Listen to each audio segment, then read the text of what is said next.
each is kicking the Knicks' ass. Miami really dominated game 3 and game 4 in Miami. Listen, the Knicks are not better than the Heat. This is why I was so pissed off about the Cavs losing to the Knicks, because the Knicks are not very good. They have one scorer in Jalen Brunson. If you shut down RJ Barrett and Julius Randle, Jalen Brunson can't do it all. Bam Adebayo, his length is bothering Mitchell Robinson. Jimmy Butler's leadership, Max Strus, Kevin Love. They have guys producing even with a lot of their key core guys. Kyle Lowry, Tyler Hero out due to injury. And it looks like the Miami Heat here, who have gone up 3-1 after last night defeating the Knicks, they are, in my opinion, going to do what the Knicks did to the Cavs in Game 5 in Cleveland. Just come out. They're not afraid of Madison Square Garden. The game they lost was without Jimmy Butler, and they could have arguably beat him in that game. Just a few mistakes late. I think Miami really could have swept the Knicks. I'm going to pick the Heat here. I'm sticking them in 5.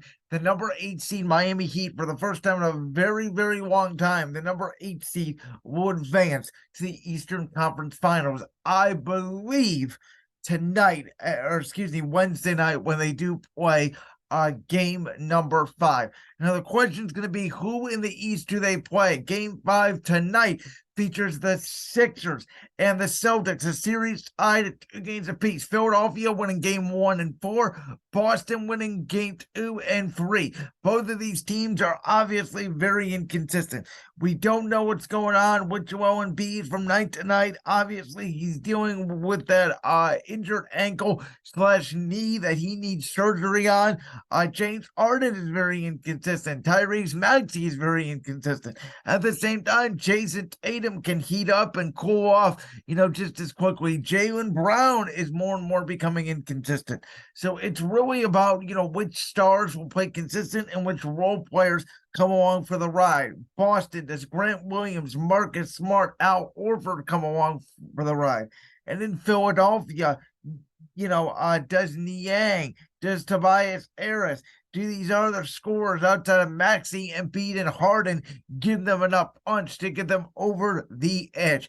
I said going into the series, I thought it was going to be Boston in 7. I'm sticking with it. I think the home teams win from here on out. I think Boston will take game 5. I think Philadelphia will take a very hard-fought game 6. They go back to the TD Garden, where Boston will win in game 7. I could see Boston winning in 6. I think Boston's just the better team. But for some reason, it feels like Philadelphia this year, I know there's a lot of talk about, PJ Tucker obviously bringing toughness to the table.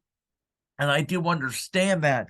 But I think Boston's a better team. I don't believe that this year's Philadelphia team is different. I think they have James Harden, who again is constantly inconsistent. Joel Embiid is hurt. And Boston mostly has had Philadelphia's number over the last, several years when these teams have met in the postseason. Boston, Al Horford was bothering Joel Embiid in game 4. Like, they're not afraid of him. They'll live and die with James Harden taking a corner 3 and James Harden scoring 40, which seems to be the formula for Philadelphia to win this series, or Brett James Harden. I said it, going into the postseason.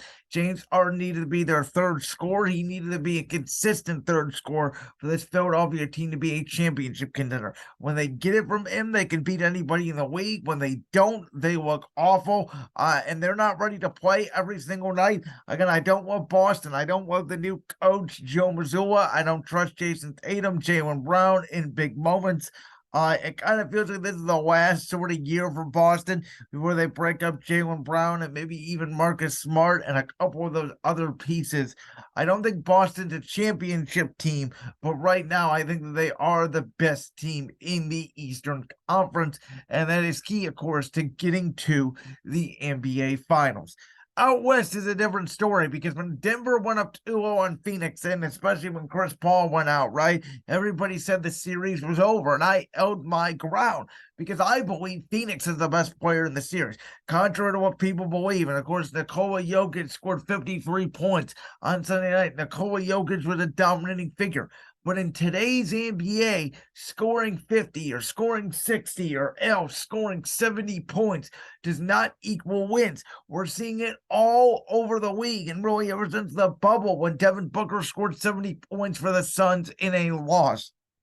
What you need more of is, 3, 4, five guys giving you, between 75 and I would say 80 points a night. Your top three guns, giving you maybe 60. Your other two giving you 20 to 25.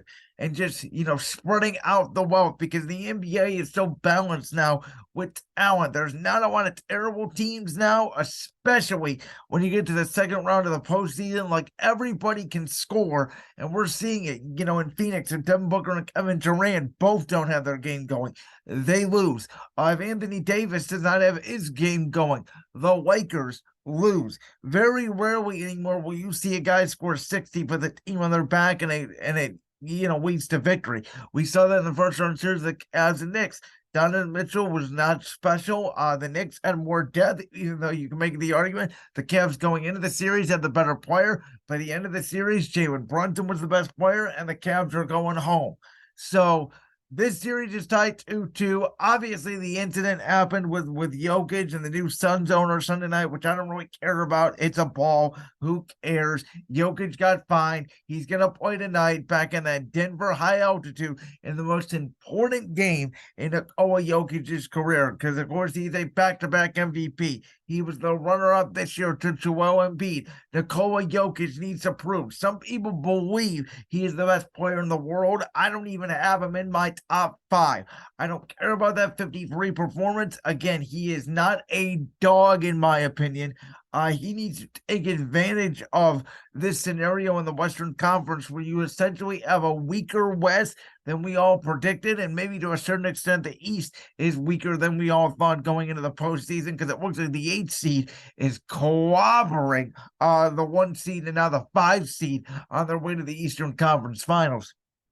But, Denver has the height advantage. DeAndre Ayton is not a dog. DeAndre Ayton is a soft center. Does not want to get physical with Jokic. Jokic can have his way with him, and it almost seems like that's Phoenix's way to play. It's sort of what Nikola Jokic is, and don't give up a lot to the rest. When Jamal Murray and Michael Porter and KCP and those guys do not come with Nikola Jokic, once again, Denver loses.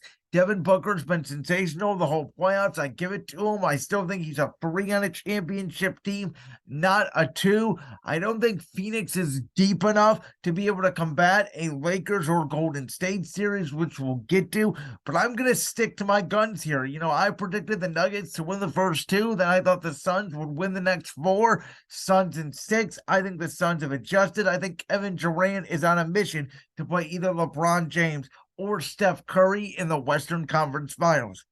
This is the one game that I'm not so sure that I predicted correctly. Of course, the Lakers with a monster comeback last night against the Golden State Warriors, going up in the series 3-1. And of course, I predicted Golden State to win the NBA championship this season, but they just cannot deal with Anthony Davis. And when Austin Reeves and D'Angelo Russell and Aji Murray and LeBron, when they all come together, this Lakers team, again, as a unit, is better than Golden State, who is mostly Steph Curry dependent offensively. Klay Thompson is not the same shooter.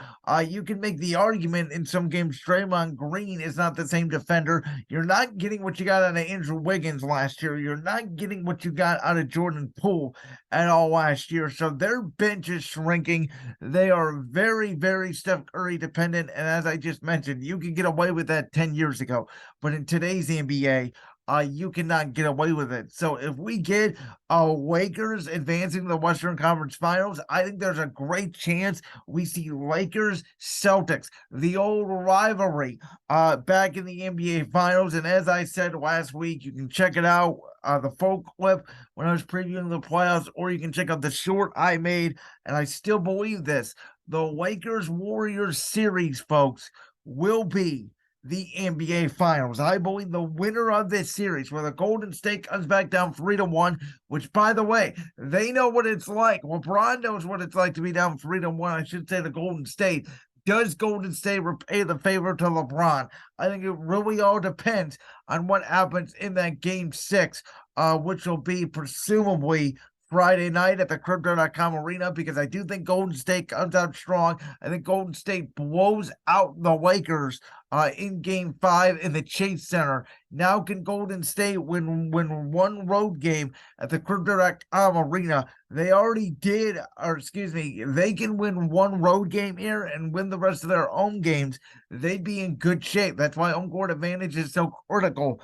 I think there is a possibility Golden State, can come back down 3-1 against the Lakers. I'm not writing them off, though I will say it's difficult, but I'll go even further and say the finals MVP is going to be determined in this series. If it's Golden State, I think Curry would win finals MVP. If it's the Lakers, probably this year for them to go as far as they could, Anthony Davis. So I do think LeBron has a chance to put on some special games in the finals. If they do play Boston, Al Horford against Anthony Davis, though, is a mismatch in favor of the Lakers. So I would expect AD to dominate a lot like, he's doing against Looney and those other guys here in the Golden State series. So the Lakers are, again, LeBron, AD, and relevant parts. Golden State is just Steph Curry. Denver some nights feels like it's just Jokic. At least in Phoenix, you get Kevin Durant and Chris Paul. In the East, it's Kevin Durant and Devin Booker. And of course, they are going to get Chris Paul back. In the East, it feels a little bit different where Miami is playing a lot of team ball, getting a lot of contributions from Jimmy Butler, Bam Adebayo, Max Strus, Kevin Love. And then Boston, obviously, it's not just Tatum and Brown. It's Marcus Smart. It's Al Horford. It's Malcolm Brogdon. And it's all those guys over there. So, once again, I know, and I talked about this a little bit, with Mel Kirby on Thursday, which you'll hear a lot of blowouts in this NBA postseason, but I think in the NBA, it ultimately comes down to if you shoot the best for on a given night and another team does not shoot well, you're going to blow them out. But we know the NBA playoffs comes down to veteran experience. We're seeing a veteran Suns team right now. 2 veterans in the Warriors and Lakers going at it. Veteran Miami team dismantling a young Knicks team. Veteran Boston team against a Philadelphia team that has been close, yet no cigar. And they have a coach who, besides 2008 with Boston, has choked various leads and has not broken through the glass ceiling. So again, Boston-Miami is a very interesting Eastern Conference Finals. I'd give Boston the edge. It looks like that's where we're heading. I'd be shocked if that does not occur. West is a little bit more murky. We could see Denver, Golden State, Denver, Lakers, Suns, Golden State, Suns, Lakers. I am leaning towards Suns, Warriors. I'm going to stick with my original prediction, but I'm having a lot of fun watching these NBA playoffs. They are fascinating, and let me know what you think of them down below. You like that clip from the Brand's World Podcast? If so, make sure you go down there and hit that subscribe button. While you're down there hitting the subscribe button, make sure to also hit the notification bell so you never miss another upload. And make sure you check out all the other clips from the Brand's World Podcast right here on YouTube.